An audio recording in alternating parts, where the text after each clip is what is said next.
Welcome to Kenton's videos. Enjoy the video. In this video, I will explain how to make lollipop sugar. First, gather all your ingredients and tools, like a heavy-bottomed saucepan and a candy thermometer. Prepare your lollipop molds by greasing them lightly and inserting the sticks.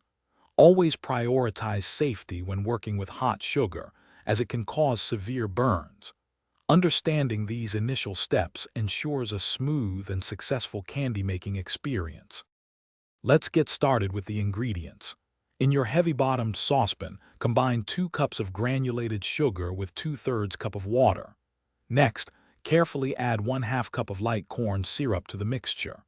Ensure your candy thermometer is ready, and your lollipop molds are lightly greased with cooking spray, with sticks already in place.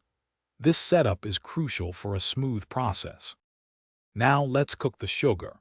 Place your saucepan over medium heat and stir continuously until all the sugar crystals have completely dissolved.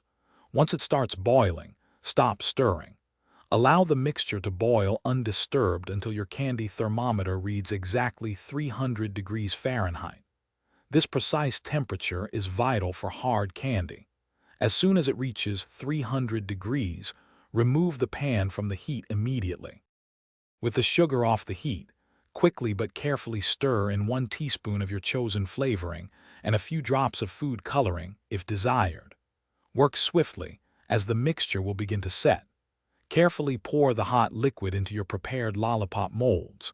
Let them cool undisturbed for at least 30 minutes or until completely firm. Once cool, gently unmold your delicious lollipops and wrap them individually to maintain freshness. Thanks for watching. Consider subscribing if we helped you.